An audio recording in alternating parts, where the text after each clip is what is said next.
nos diz que a morte passou para todos os homens, e no verso 21 diz que o pecado reinou pela morte. Paulo está ensinando para nós nessas várias frases que a morte reina sobre a raça humana.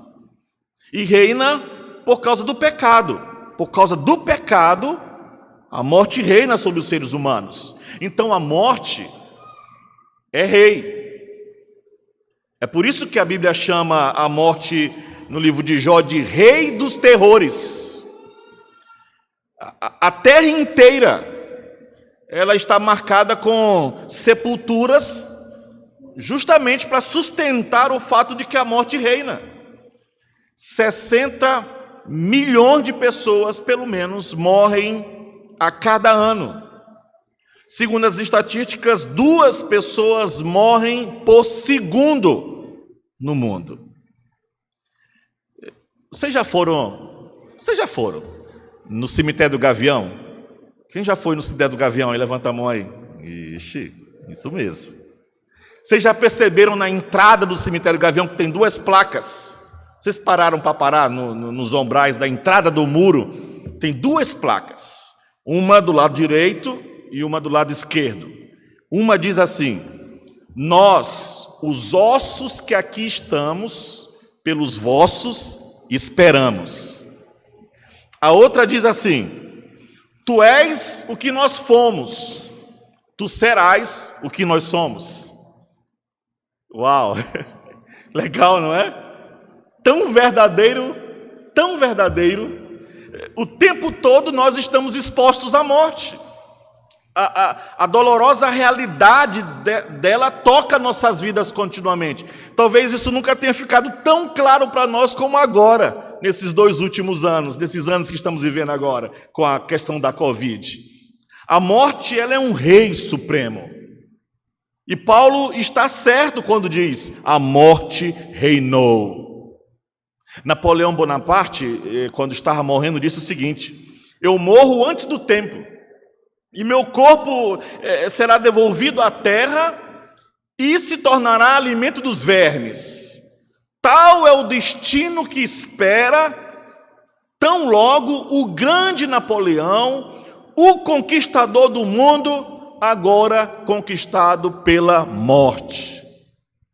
A morte reina. Então a pergunta que vem à nossa mente é, irmão Orlando, por quê? Fabiano, como que a morte reina do mundo? Por que todos devem morrer? Seja no final de uma longa vida, seja no início da vida. Irmã Cleide, como é que a morte passou a ser monarca reinante deste mundo? A resposta está nessa passagem. E eu quero pedir que você se concentre e pense comigo, porque este é um argumento muito cuidadosamente detalhado pelo apóstolo Paulo e que vai nos mergulhar profundamente em mistérios que nós nunca seremos capazes de entender até o dia em que cheguemos ao céu. Mas eu quero fazer o nosso melhor para que a gente possa compreender alguma coisa, pelo menos, desse texto. A intenção da passagem, veja, não é ensinar que todos morrem. Não é essa a ideia desse texto. Isso vem junto com o resto das coisas que Paulo está ensinando aqui. A principal lição que ele quer ensinar aqui é que a ação de um homem pode afetar muitos. Esse é o princípio primário dessa passagem. Porque, veja, ele acabou de descrever no capítulo 1 e no capítulo 2, e na primeira metade do capítulo 3, a terrível perdição e o pecado do homem. Ele diz: todos pecaram, todos carecem da glória de Deus, não há um justo sequer, a ira de Deus se derrama sobre toda impiedade. Então, começando depois, na segunda metade do capítulo 3, até a primeira metade do capítulo 5, ele nos contou que Cristo veio reverter a perdição do homem. Cristo justificou, pela morte dele na cruz, todos aqueles que vêm a ele pela fé. Então a pergunta inevitável que um judeu iria fazer para o apóstolo Paulo a ler essa carta seria assim: Paulo, você diz que todo homem é pecador, você diz que todo homem está perdido, você diz que todo homem está condenado a julgamento, e então de repente este homem, Jesus, ele vem, essa coisa de morrer na cruz, de ressuscitar, e pelo único ato de um homem, você diz que todos os homens podem ser justificados se crerem nele? A pergunta inevitável é então: como que um homem só fez uma única coisa de uma vez por todas e isso afetou tantas pessoas, se todos eram pecadores? Agora, para nos mostrar a resposta disso, Paulo escreve capítulo 5, dos versos 12 ao verso 21. Paulo faz uma comparação entre Adão e Cristo Jesus, porque o único homem, Adão, em um único ato de pecado, afetou toda a raça humana. E ele então se torna comparável ao que Cristo fez por um único ato que afetou muitos homens. E o ponto alto disso está no verso 19. Vamos ler juntos o verso 19, por favor? Todos juntos, verso 19, o que diz? Porque como pela desobediência de um só homem,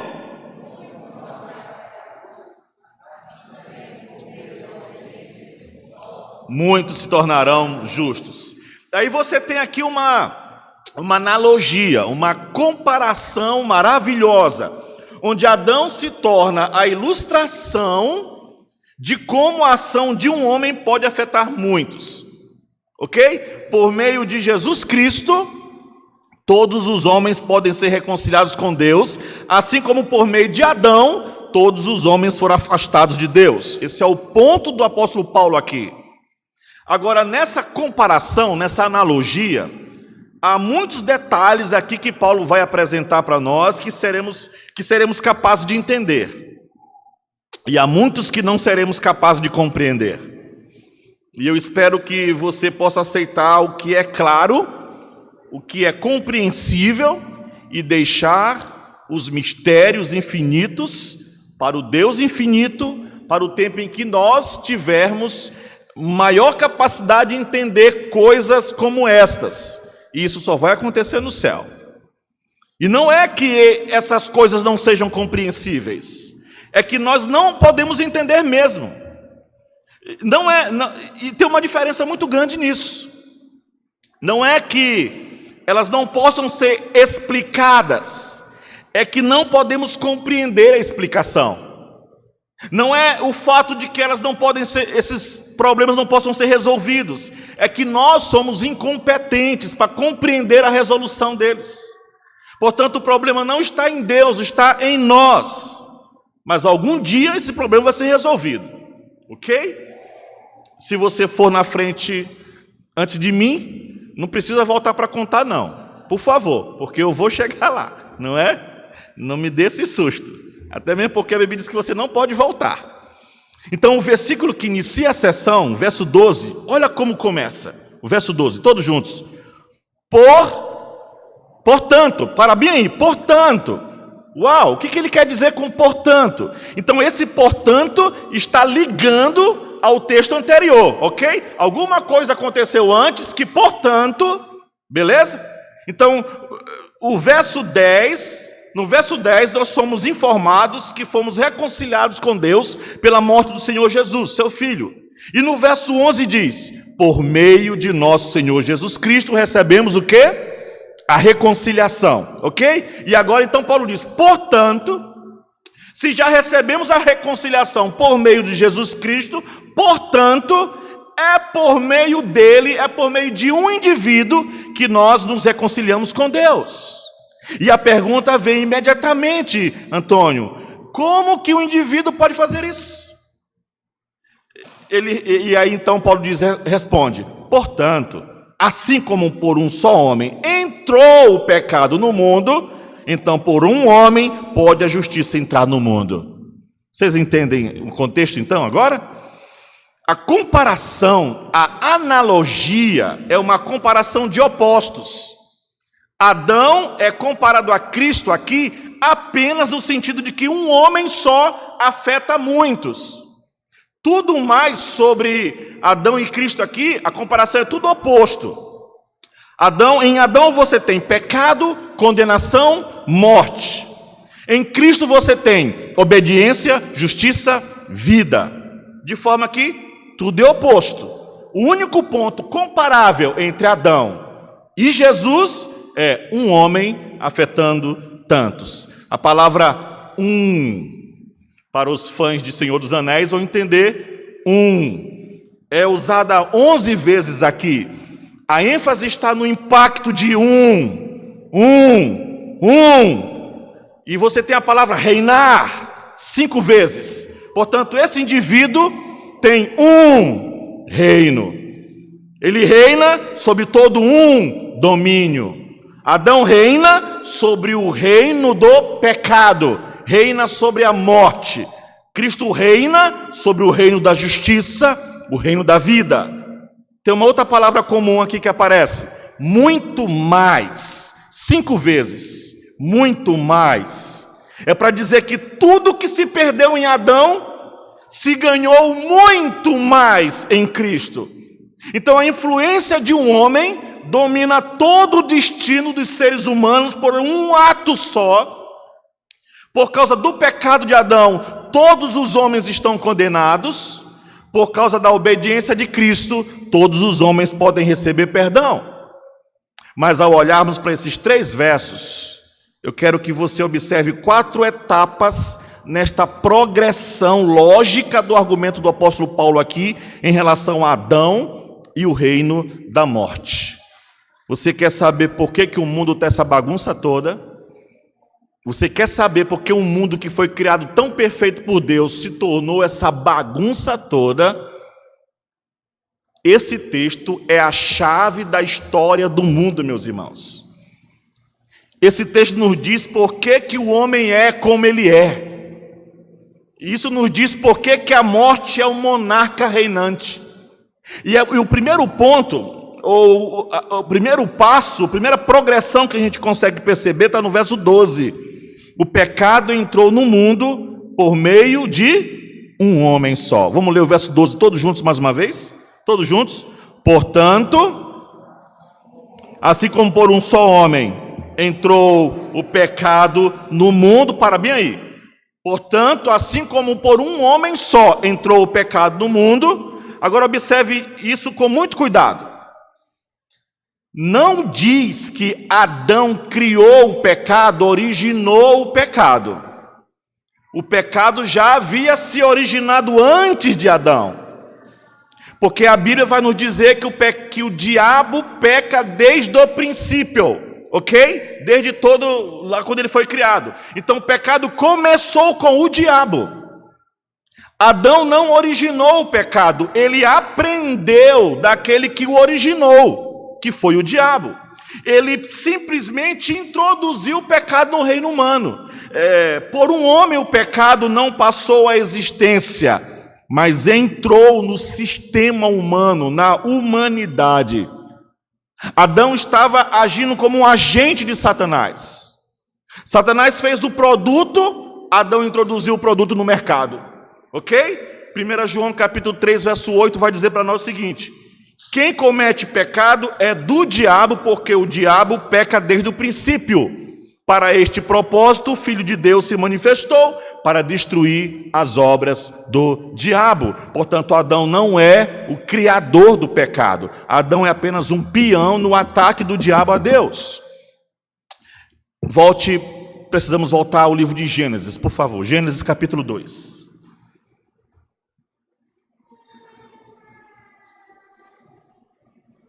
Em Gênesis capítulo 2, verso 15... diz que o Senhor Deus criou o homem. Deus colocou o homem no jardim do Éden para cultivar o jardim, para manter o jardim. É o jardim do paraíso, é o ambiente perfeito, sem defeito, sem pecado. E aí você tem os versos 16 e o verso 17. Todos juntos, por favor. E o Senhor Deus lhe deu uma ordem: de toda a árvore do jardim comerás livremente, mas da árvore do conhecimento do bem e do mal não comerás, porque no dia que dela comeres, certamente morrerás. Uma proibição muito simples, ok, irmã Yolanda? Apenas uma proibição, uma coisa só ele não podia fazer. Vá ao capítulo 3, por favor. Capítulo 3, verso 1 ao 3. Gênesis 3, 1 ao 3. Vamos juntos? Mas a serpente, mais sagaz que todos os animais selváticos que o Senhor Deus tinha feito, disse para a mulher: é assim que Deus te diz: não comerá de toda árvore do jardim? Respondeu-lhe a mulher: do fruto das árvores do jardim podemos comer, mas do fruto da árvore que está no meio do jardim, disse Deus: dele não comereis, nem tocareis nele, para que não morrais. Só um instante, só um parêntese. Deus não disse que não podia tocar, ok? Deus disse que não podia comer. Nós não sabemos se ela acrescentou isso, ou se Adão acrescentou isso quando disse para ela, contou o que Deus havia dito para ele que não poderia comer, quando ele ensinou para ela, só para ele ter certeza que ela não ia chegar perto, não é? Você sabe, como você disse para sua esposa, nós temos uma programação, começa às 7h30, você sabe que começa às 8h30, mas você diz 7h30, para poder, a minha fez assim, ó, porque ela não é assim, ela se arruma direitinho, rapidinho, ok? Mas o fato é que ela sabia que não devia comer, ok? Verso 3 e o verso 5. Então a serpente disse à mulher: é certo que não morrereis, porque Deus sabe que no dia em que dele comerdes, se vos abrirão os olhos, e como Deus sereis conhecedores do bem e do mal. Vendo então a mulher que a árvore era boa para comer, concupiscência dos olhos, agradável aos olhos, árvore desejável para dar entendimento, soberba da vida, tomou-lhe o fruto e comeu, e deu também ao marido, e ele comeu. Isso é desobediência, meus irmãos. Essa é a queda do homem. Seus olhos foram abertos, eles sabiam que estavam nus, costuraram folhas de figueira, fizeram um avental para eles, porque eles estavam constrangidos, eles estavam envergonhados, eles procuram se esconder de Deus, eles tentam correr de Deus, se esconder de Deus, mas ele os encontra e ele os amaldiçoa no verso 14 em diante. Ele amaldiçoou o casamento deles, ele amaldiçoou eles individualmente, e essa é a queda do homem. Agora vejam, Deus deu para Adão apenas um comando, irmã Heloísa, apenas um mandamento. Essa era a única coisa que diferenciava Adão de Deus. Era a única coisa que mantinha Adão num ponto de submissão a Deus. Era a única coisa que diferenciava ele. Se não houvesse mandamentos, proibições, então Adão teria o mesmo direito de governar que Deus tinha. Mas ao dar a ele apenas uma proibição, ele colocou Adão naquele ponto lá embaixo e disse assim: você é homem e eu sou Deus. Para mim não há limites, para você tem. Eu vou dar uma coisinha para mostrar para você que eu sou Deus e você é homem. Dessa fruta bem aqui tu não pode comer. A única coisa. Mas há algo no homem que não suporta ser governado, mesmo num pequeno ponto. Quem gosta aqui de ser cobrado alguma coisa? Quem gosta aqui de ser mandado fazer alguma coisa? O homem quer ser como Deus. E essa foi a tentação. Satanás conhecia bem isso, porque foi isso que fez ele cair. Ele disse assim: vou me exaltar, eu quero ser como Deus Altíssimo. O homem está sempre competindo para ser como Deus. E Satanás, que queria ser como Deus, veio, tentou Eva e Adão a quererem ser como Deus, a não estar sob a ordem de ninguém.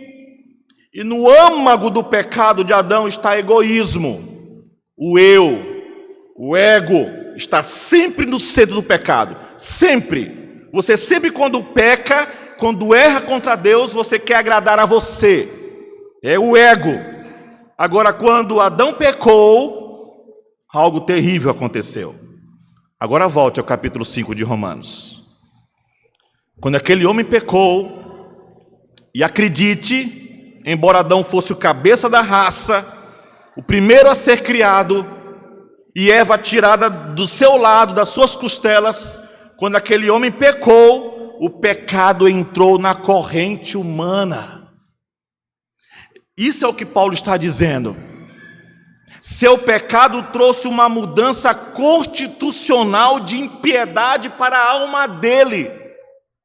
Aquilo que era puro, aquilo que era imaculado pelo pecado, imaculado pela desobediência, aquilo que era inocente de qualquer forma de culpa, agora estava manchado, corrompido.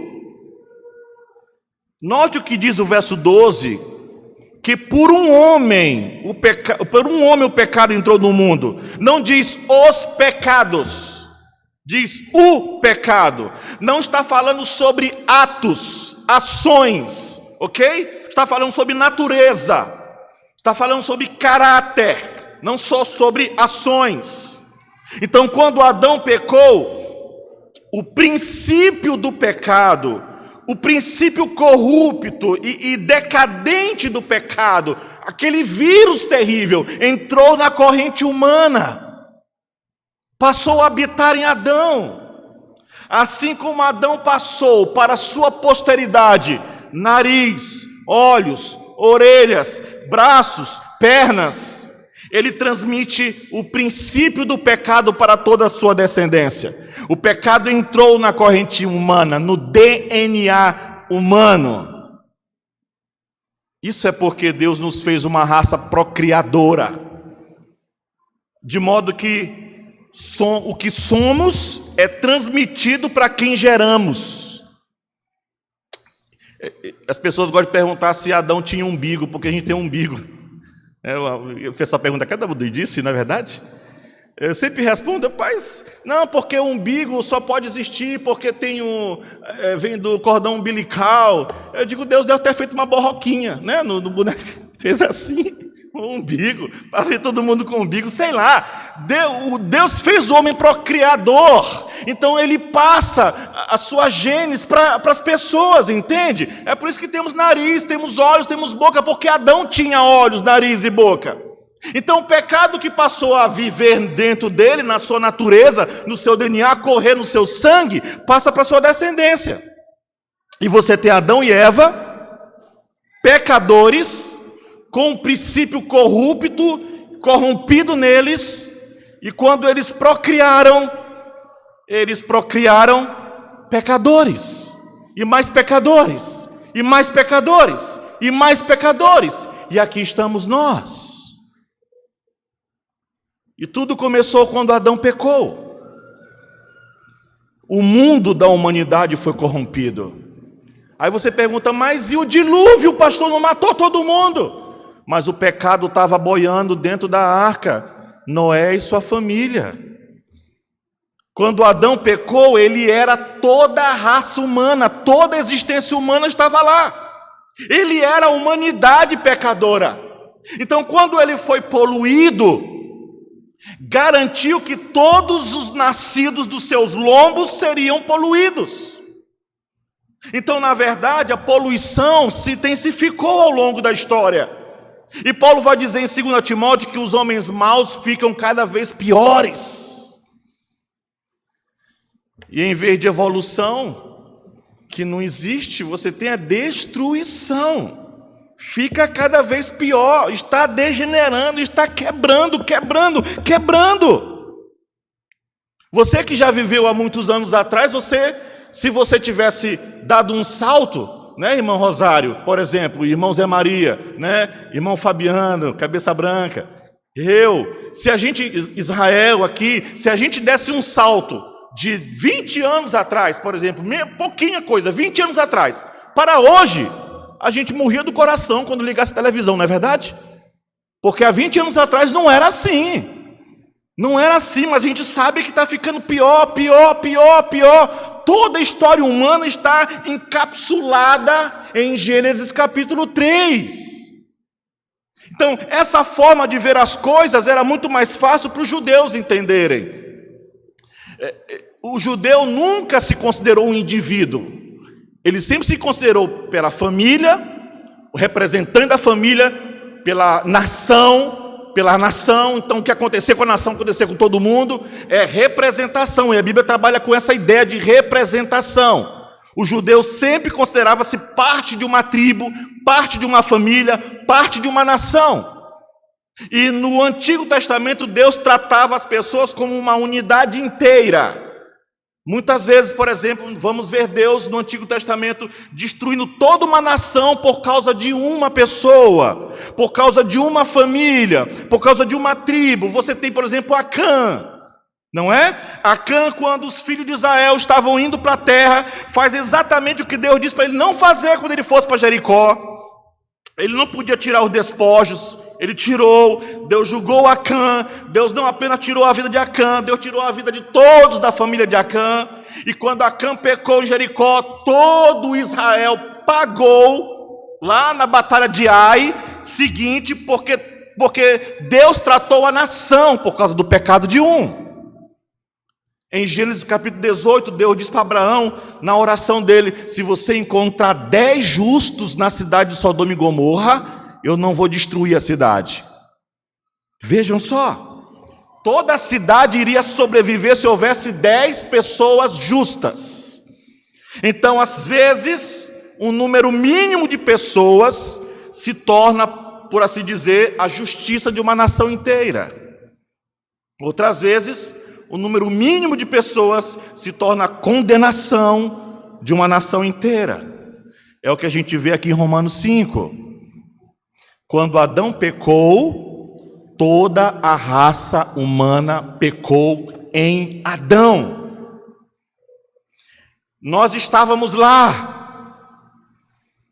Paulo apresenta Adão agindo como humanidade. Ele é toda a humanidade, ele nos representa. A propósito, essa simbologia se vê nele e na esposa dele, que é vista como um com ele, porque nos dois se tornou o quê? Uma só carne.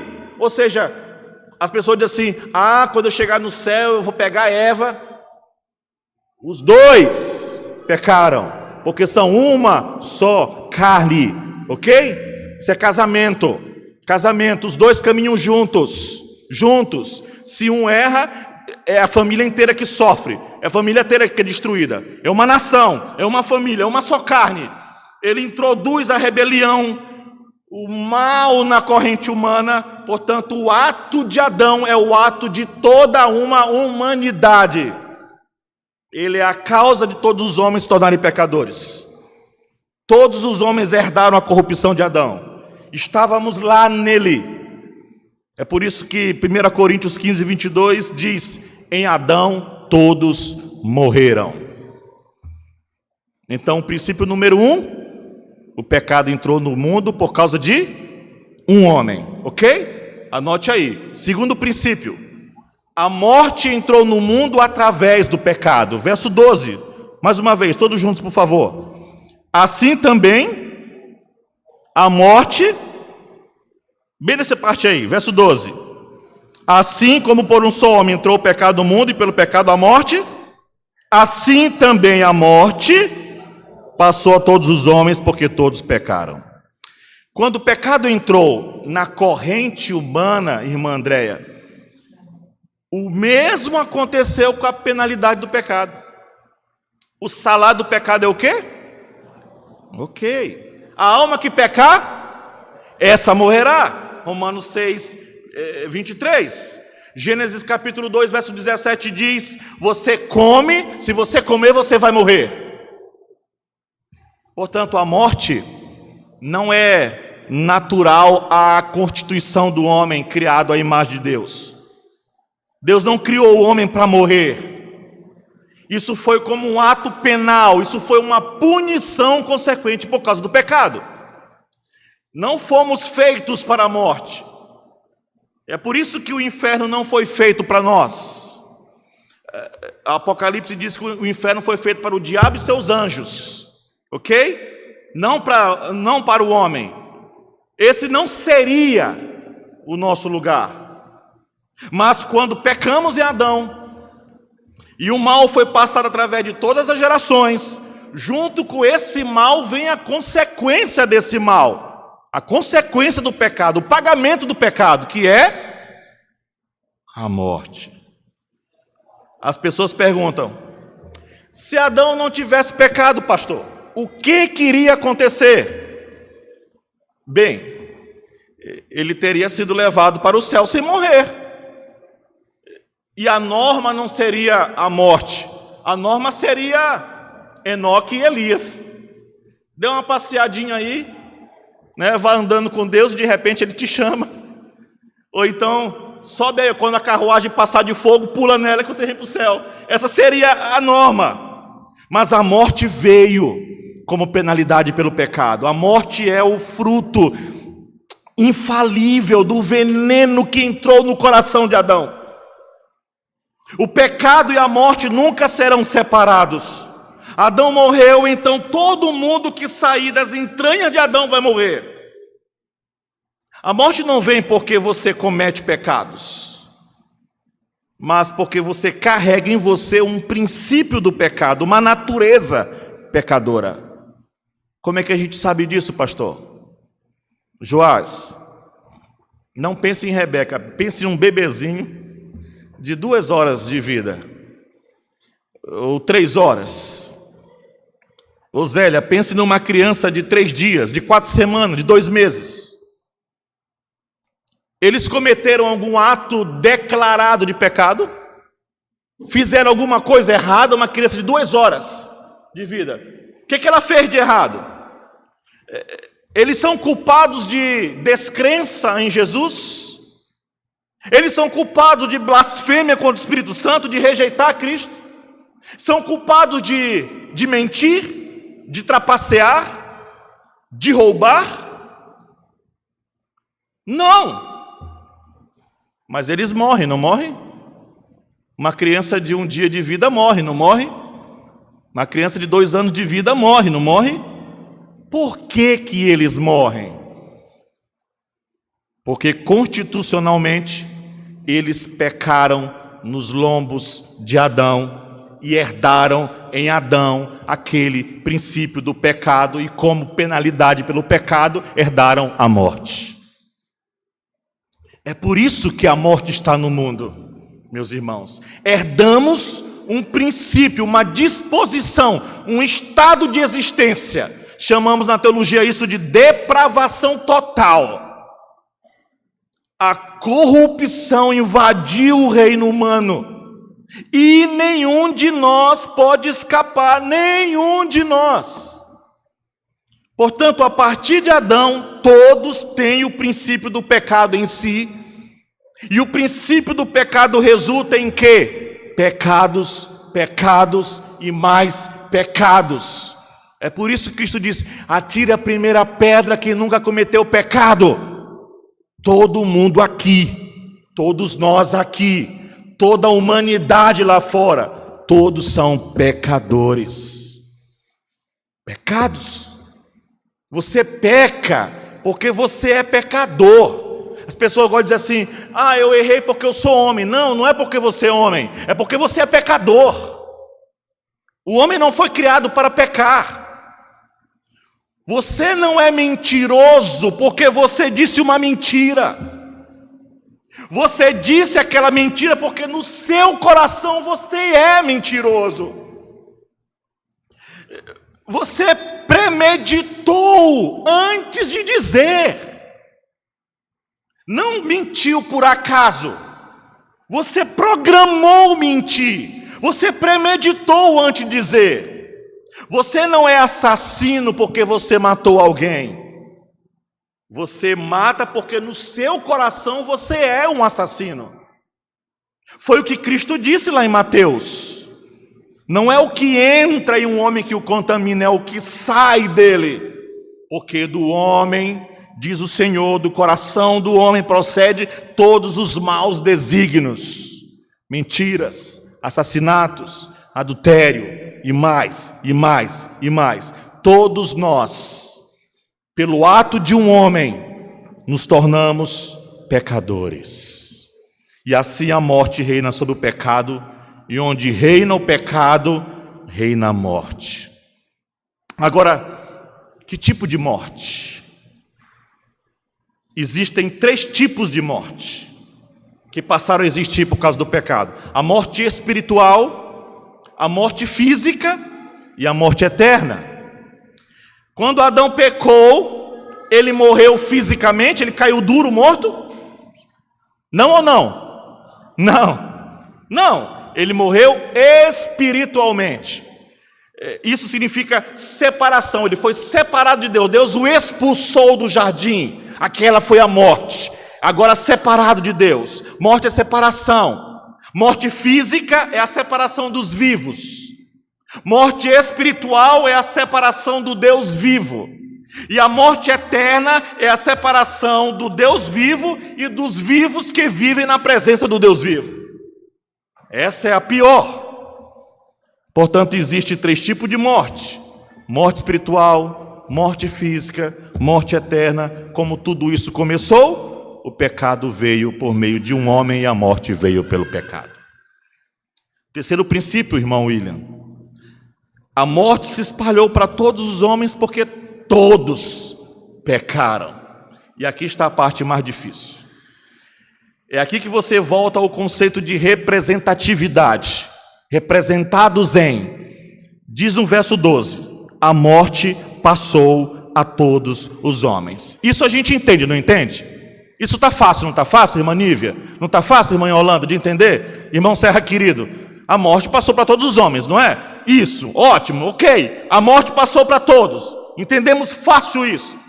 A morte passou para todos os homens. A morte veio para todos os homens. Ninguém escapa da morte. Entendemos uma verdade teológica muito importante. Todo mundo morre porque todo mundo peca. Porque todo mundo tem um princípio do pecado em si. Porque Adão pecou e introduziu a coisa toda e a coisa toda passou adiante.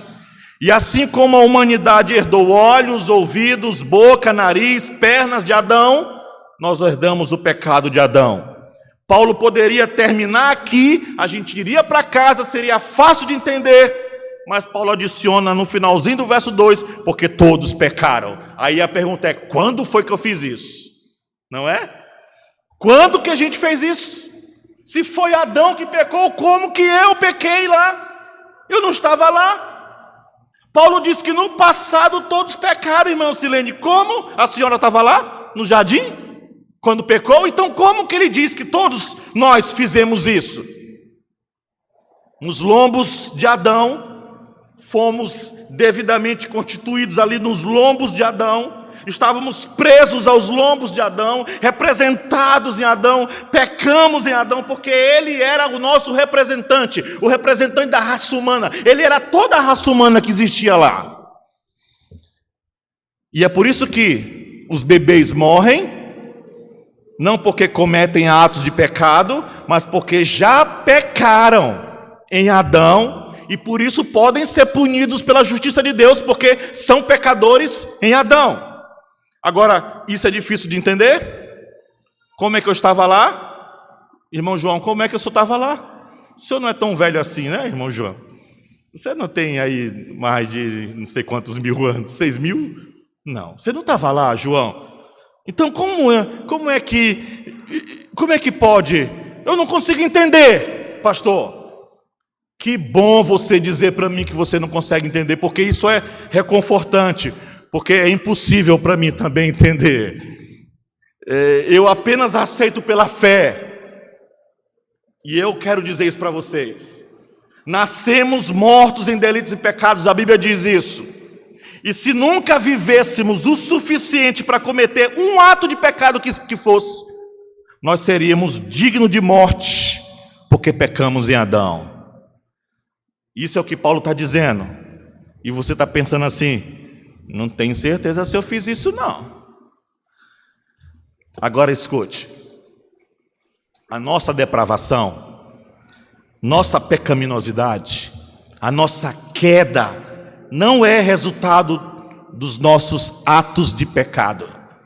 Não é porque você mentiu que você vai para o inferno se você não entregar a vida a Jesus. Não é porque você roubou que você vai para o inferno se você não entregar a vida a Jesus. Não são por causa dos nossos atos, dos nossos pecados. Não, não são. Quando um bebê vem ao mundo, você não ensina a desobedecer. Ensina? Não. Você ensinou a Mel a desobedecer? Não, você não ensinou a Mel a desobedecer, mas ela desobedece. Não é verdade? Você não ensina os seus filhos a desobedecerem. Vocês ensinam os filhos a quê? Vocês ensinam seus filhos a quê? A obedecer. Não é assim? Uau! Então eles já nascem desobedientes. A gente usa a vara para poder ensiná-los a obedecer. Então a coisa do pecado está crescendo dentro deles. Por favor, pais de meninos pequenininhos ainda aí, pai de Serrinha, né, de Davi, por favor, pai de Nicolas, por favor, deixa eu dizer isso para vocês, entendam bem. Quando um bebê vem ao mundo, você não ensina a desobedecer. Você ensina a obedecer. O pecado está crescendo dentro dele. Pai de Rebeca, o pecado está crescendo dentro dela. Pai de Nicolas, o pecado está crescendo dentro dele. Está crescendo dentro dele. Pai de Pedro, o pecado está crescendo dentro dele. Ok? Deixa eles em paz. Deixa eles seguirem assim. E quando eles tiverem 8 anos, você tem que colocar ele na cadeia.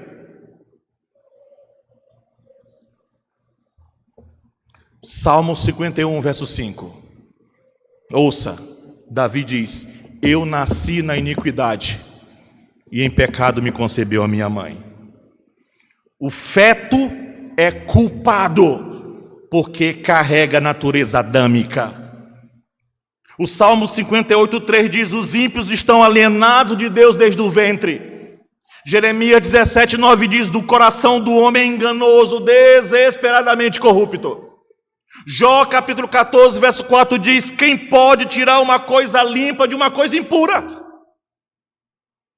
Ouça, você quer saber por que Jesus teve que nascer de uma virgem, sem a participação de um pai humano?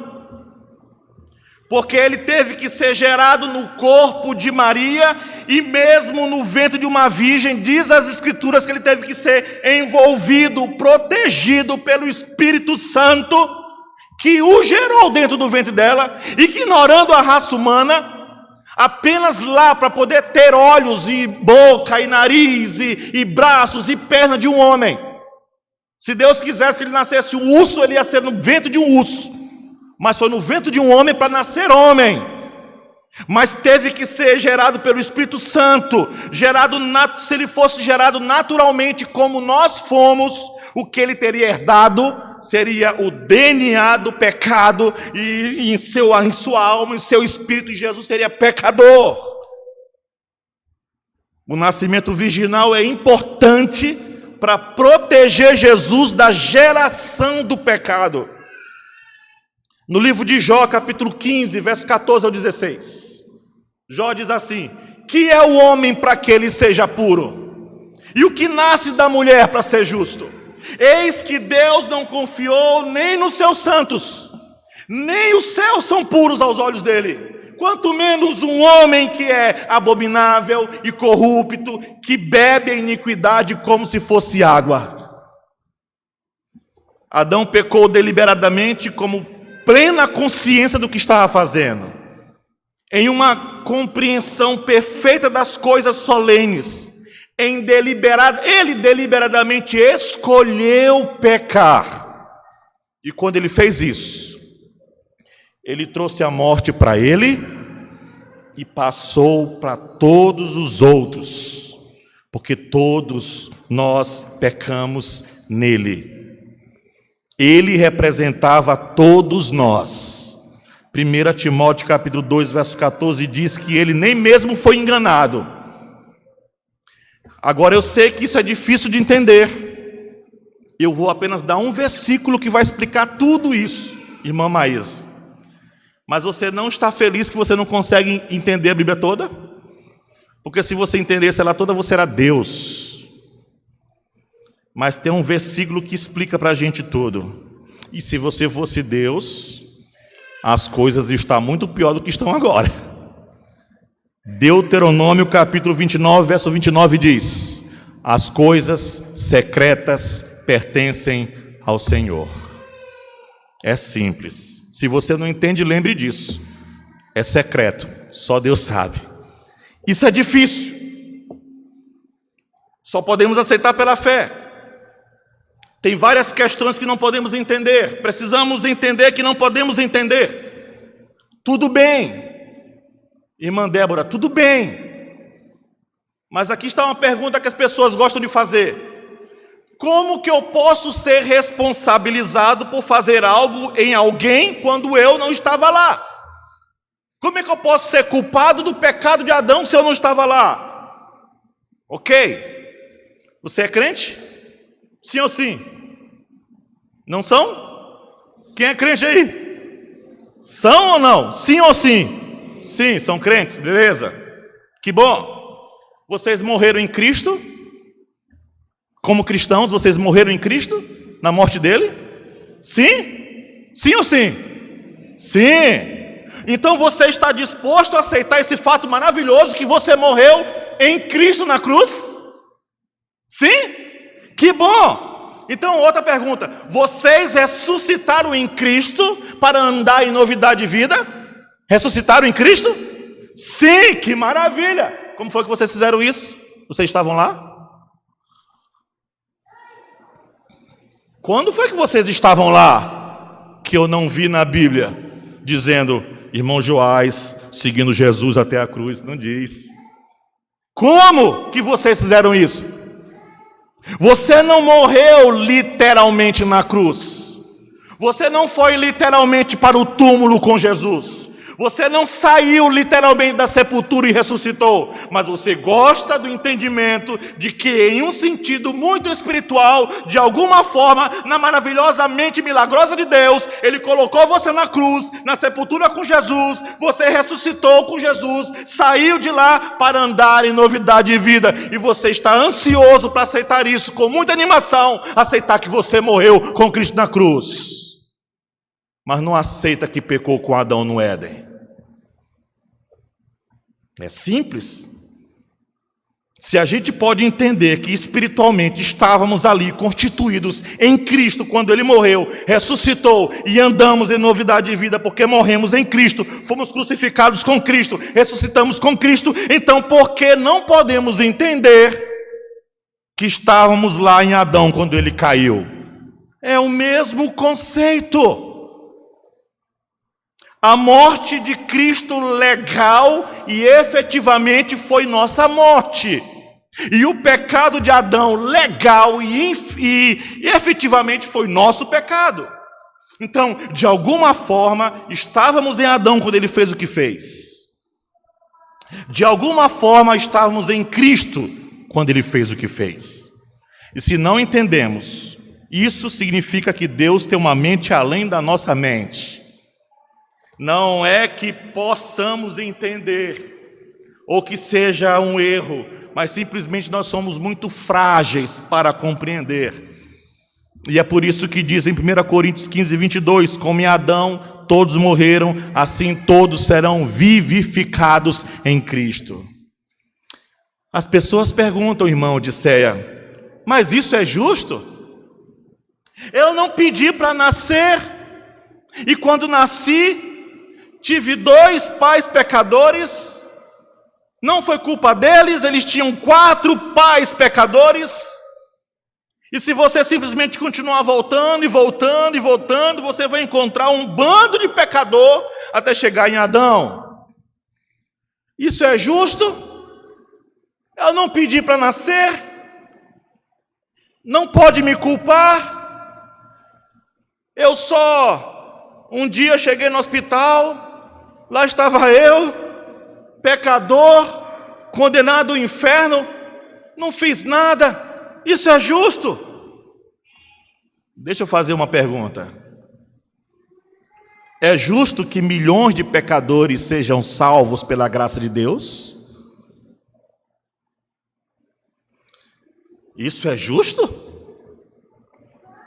É justo que você possa ir para o céu quando você nunca pagou a pena pelo seu pecado, outra pessoa fez no seu lugar? É justo?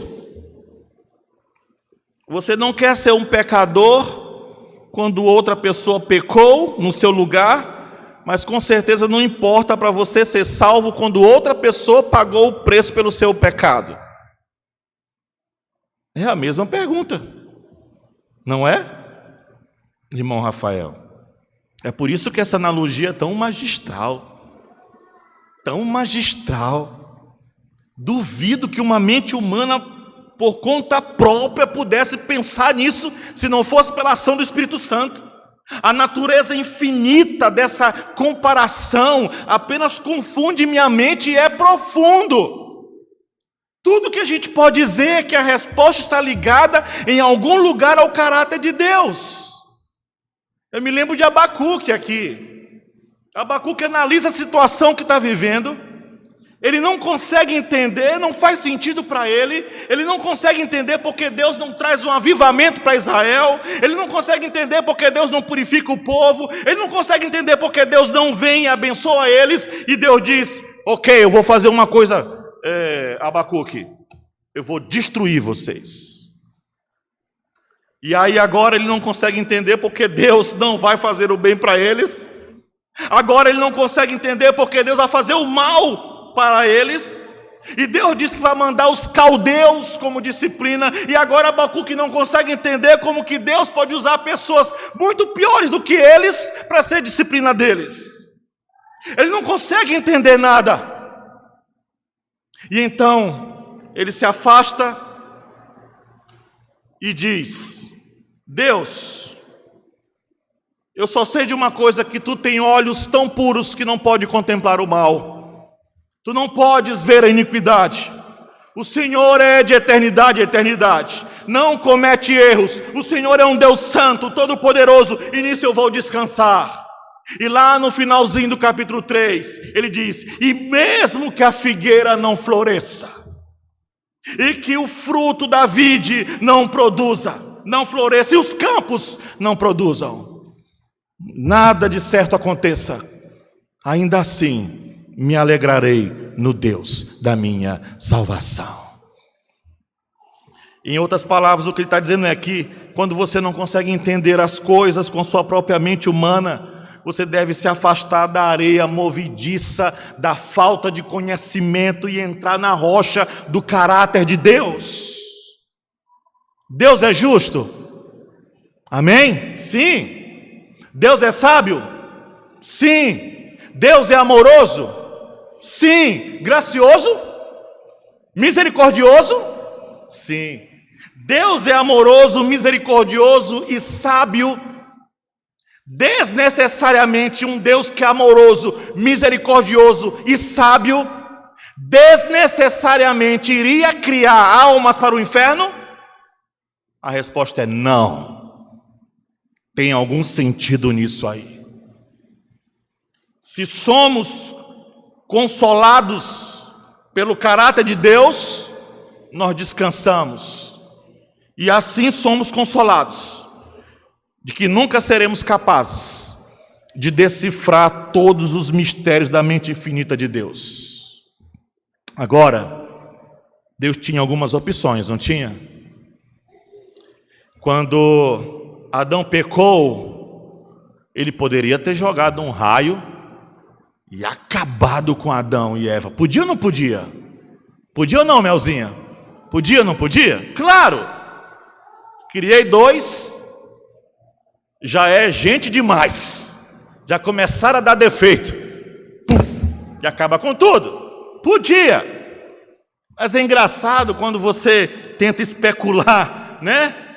Não tente especular, esse se não pode existir. Se, descanse, creia e louve.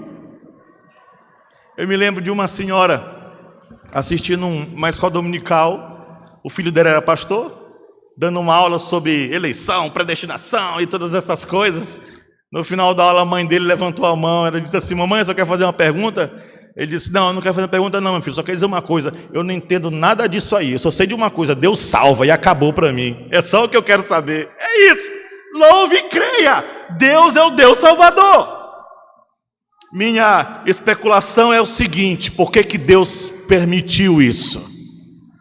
Se é uma heresia, é minha, ninguém vai para o inferno por causa dela, mas deixa eu soltar ela aqui, eu tenho vontade de dizer ela. Deus criou os anjos, irmão Amauri. Ele criou os anjos para fazer o quê? Para quê? Para servir, para glorificar Ele, para dar glória a Ele, para fazer o que Ele pedia. Mas eles não entendiam Deus completamente, não. Porque existia um lado de Deus que eles não podiam entender.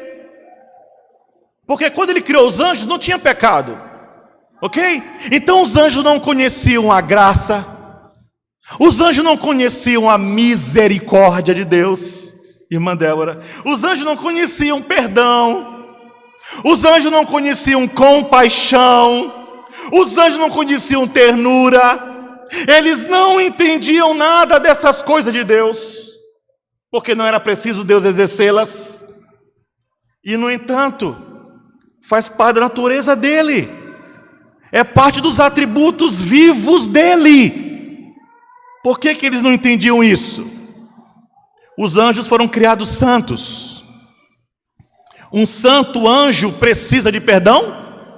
Não. Um santo anjo precisa de misericórdia, de compaixão, ternura, gentileza, graça, longanimidade, paciência?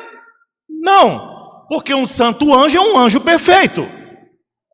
Eles podiam dar louvor, aleluia, glória a Deus, tu és santo, dá honra, mas apenas de uma perspectiva limitada de Deus, porque eles eram seres dignos. Havia todo um elemento da natureza de Deus que precisava ser glorificado, ser louvado, exaltado, que os anjos não podiam exaltar porque não conheciam. E então os anjos pecaram, caíram, como diz Apocalipse 12, 1/3 dos anjos caíram seguindo Lúcifer, Satanás. Eles foram condenados ao inferno para sempre, irrecuperáveis, sem salvação. Nenhum anjo foi salvo, nenhum anjo foi perdoado por causa dos seus pecados, condenados para sempre. Não tem salvação de anjo. 1 Pedro capítulo 1, verso 12 diz que os anjos desejam examinar as doutrinas da salvação, porque eles não a entendem. Deus não poderia ser louvado e totalmente glorificado, a menos que Deus criasse alguém que, tendo caído, mas não alguém como os anjos, mas alguém que fosse a imagem e semelhança dele, com atributos parecidos com o dele, que caísse, mas que pudesse ser redimido. E então, de sua salvação, viria um entendimento. Você entende a graça? Vocês entendem a misericórdia? Vocês entendem a compaixão de Deus? Vocês entendem o perdão de Deus? Vocês entendem a ternura de Deus? Vocês entendem a paciência de Deus? Nós entendemos. Nós entendemos bem, porque nós recebemos isso de Deus. Nós recebemos isso de Deus através da nossa salvação. Agora Deus pode ser louvado completamente. Agora Deus pode ser adorado por tudo que Ele é. E isso é melhor, e é o melhor que a minha mente tão débil pode entender. Que quando Adão pecou, Deus disse: eu não vou deixar você ir para o inferno, como os anjos. Eu vou dar para eles uma mensagem de salvação. Deus não disse: tudo bem, Adão, vá em frente, produza a sua maldita raça, deixe todos eles irem para o inferno, que eu vou preparar, para que eu preparei para os anjos caídos, vá todo mundo para lá. Deus não disse isso. Não. Deus merece ser honrado, irmãos. Deus merece ser louvado por toda a sua glória. Ele merecia o louvor daqueles que entenderiam sua graça.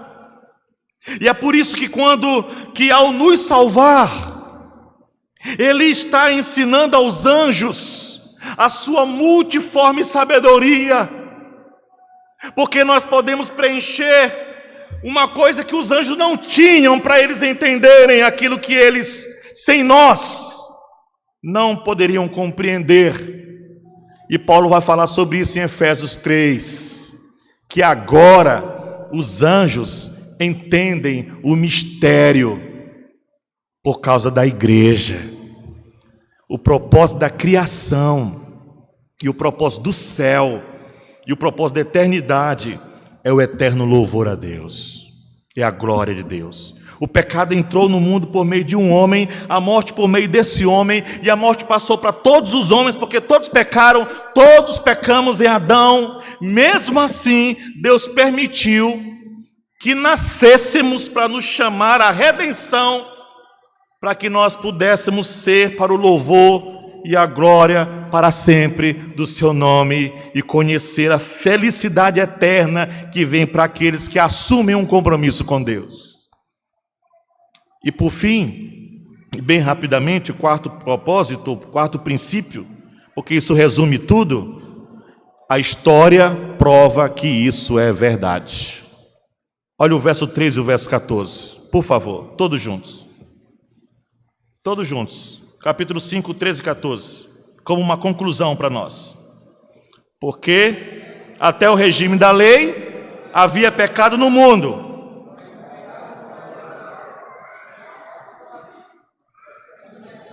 Reinou a morte desde Adão até Moisés, que não pecaram à semelhança da transgressão de Adão, o qual prefigurava aquele que havia de vir. O pensamento principal é este: a morte reinou. Verso 14, de Adão a Moisés. Quando veio a lei? Quando Deus deu a lei? Em Moisés, ok? Se a morte reinava, então todas as pessoas antes de Moisés morreram? Sim, mas não tinha lei. Como então morreram? Se a morte reinou de Adão a Moisés, então a morte não é resultado de atos pecaminosos, ok? A morte não é resultado das quebras das regras, de um mandamento direto. Não é resultado de violar uma declaração direta de Deus, porque antes de Moisés a lei não existia. E o verso 13 diz que o pecado não pode ser cobrado por conta de alguém que não há lei. Quando não há lei, não pode cobrar o pecado. Em outras palavras, como você pode ser culpado por quebrar uma regra se não há regra? Direito? Então, se você tem um período de tempo de Adão até Moisés, onde não há lei e a morte reina, e eles não estão morrendo porque infringiram uma lei, então o que há com eles que está causando a morte neles? Não é um ato de pecado que eles cometem, é o quê? A natureza pecaminosa, ok? Portanto, esse período da história de Adão a Moisés confirma que os homens morrem não porque cometem atos de pecado, mas porque carregam consigo um princípio corrupto do pecado. E eles nascem no mundo a caminho do inferno. Mas Deus, em sua maravilhosa misericórdia e misericordiosa graça, chama a si mesmo aqueles que Ele quer salvar. É por isso, aí aquela perguntinha que o povo gosta de fazer na escola dominical: pastor, mas se ninguém pregar para o índiozinho lá no meio da Amazônia e ele morrer sem ouvir o evangelho, o que acontece com aquele índiozinho? Vai para o inferno. Porque você não tem que pregar para alguém ir para o inferno.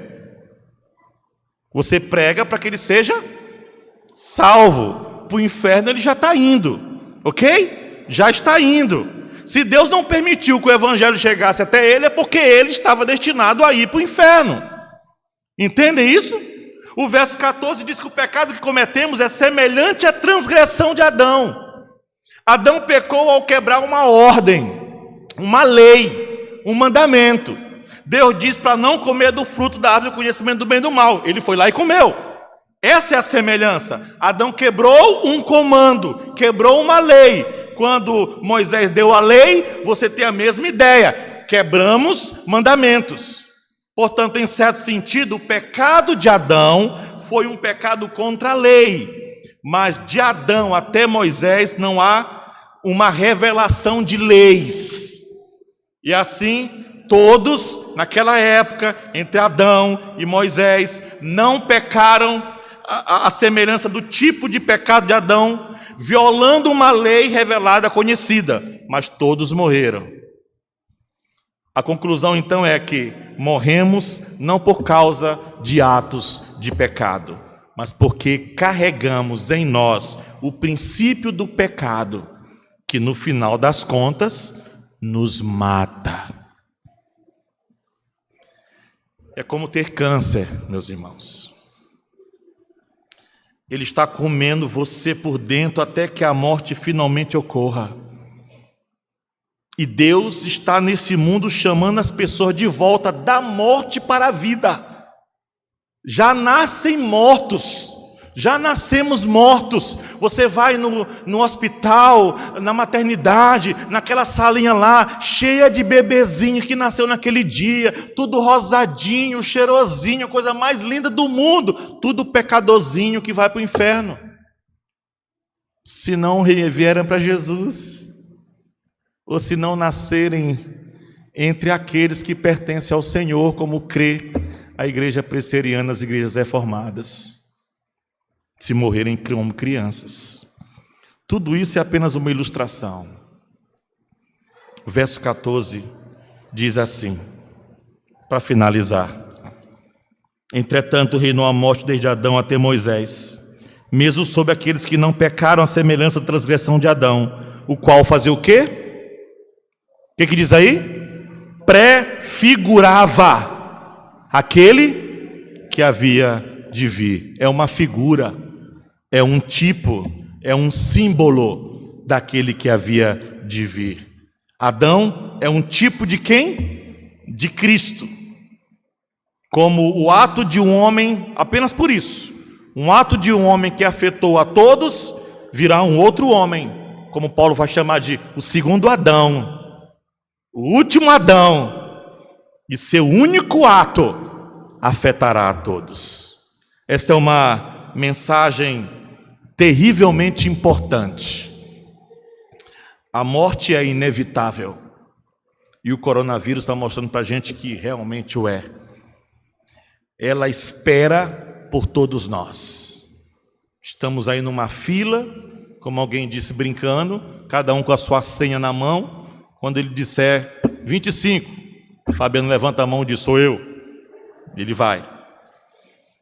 Você pode temer a morte, ou pode até antecipá-la.